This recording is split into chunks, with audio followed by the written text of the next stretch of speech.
whatever time it is, and welcome to Katie Orenstein Yells at You with this lovely green screen behind her.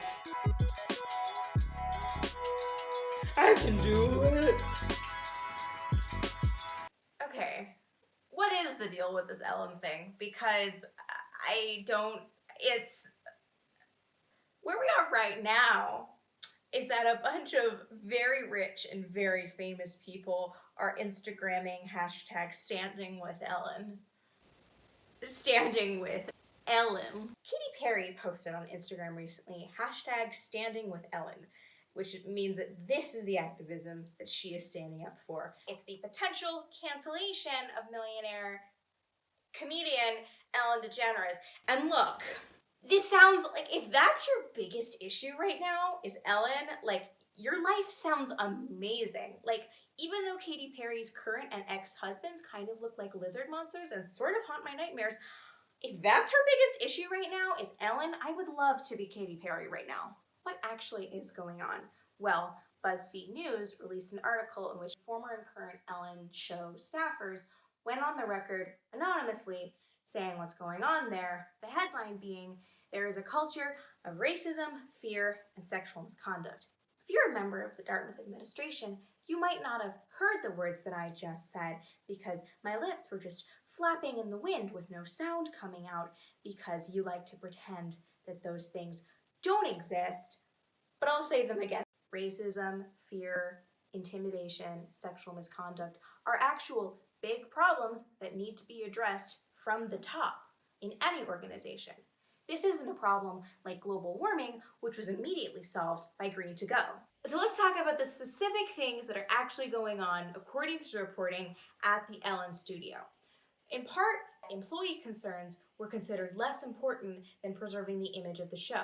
A former employee said they were given a warning for creating a GoFundMe campaign to raise money for medical costs that weren't covered by their company health insurance, and then sharing it on their social media. 24 hours after posting the GoFundMe, they said they were called into the department's head office and told to take it down because of concerns it might hurt DeGeneres' image.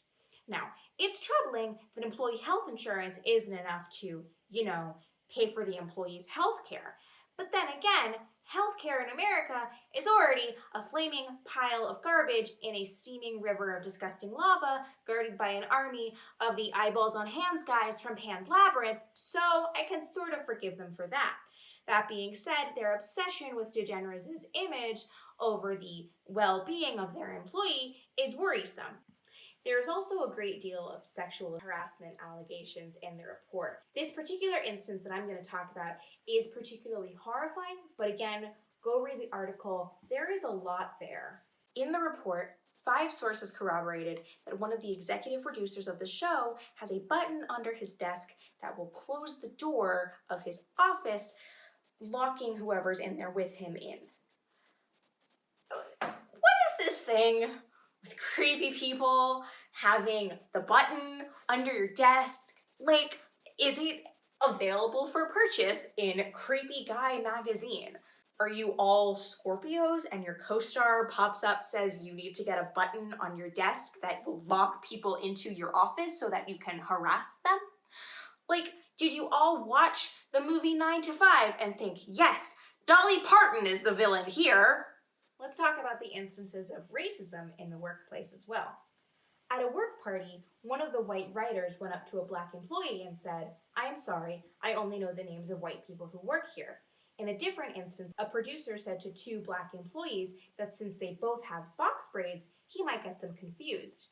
And in an act of solidarity, white women across America got box braids too. Oh wait, that's actually a symptom of the same problem? So, all of these absolutely horrifying examples that I've just listed are things that Ellen herself did not do. But people are now asking, is all this Ellen's fault? Should she be removed from her position as the executive producer and host of the show? One anonymous employee says, people focus on rumors about how Ellen is mean and everything like that, but that's not the problem. The issue is these 3 executive producers running the show who are in charge of all these people and who make the culture and are putting out this feeling of bullying and being mean. The show's producers said that they vow to do better, and that it's not who we are and not who we strive to be, and not the mission Ellen has set for us. Let's think about it like this. Say, hypothetically, if my beautiful Dartmouth dorm was absolutely covered in ants running freely around. Now, even if I hadn't gone to the ant store and bought a giant jar of ants and set them loose free in my dorm and said, "Run, my pretties, fly, fly!"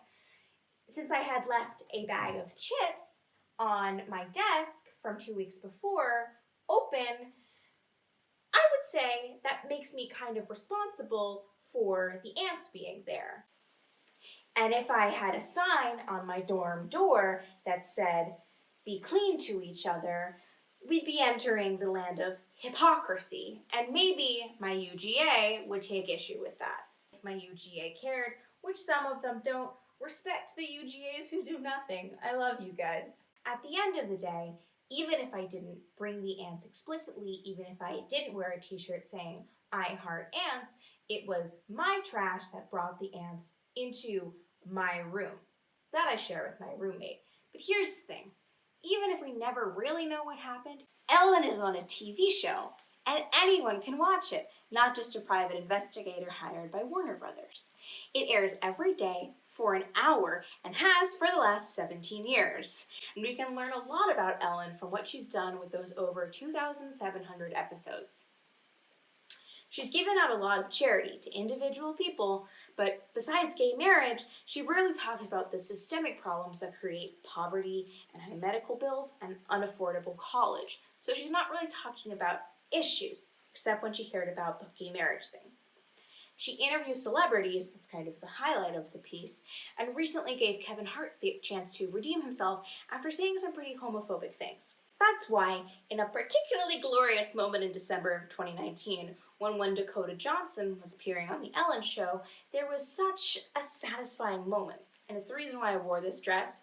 The moment when Dakota Johnson, being asked a question when Ellen was like, "Why didn't you invite me to your birthday party?" I don't know, they don't seem to be friends. The whole thing seems weird. And Dakota goes, "Actually, Ellen, that's not the truth." And you feel like your whole world is being shaken because the whole thing is not the truth.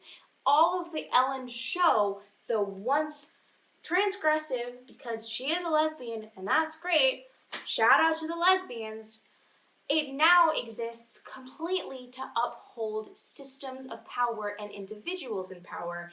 And so, do we think that what's going on in the show is maybe what's also going on behind the scenes of the show?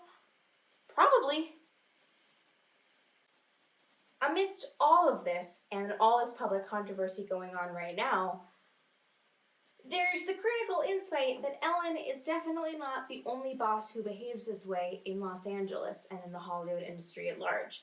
There is a culture of believing that tons of people want the job that you, the lowly whoever, is in. Because everybody would want to work for Ellen, everybody wants to work in movies, which means that there's this toxic idea that anyone is replaceable and you have zero leverage to speak up about what your situation is. Can any celebrity be authentic? What Dakota Johnson did was pretty cool, but she was still there to promote her movie, and she's a third-generation Hollywood person who's used to just living in this, tower of bullshit. Is the concept of celebrity a fallacy of capitalism? Should I submit my discussion post on time? Who's to say? Time to dance!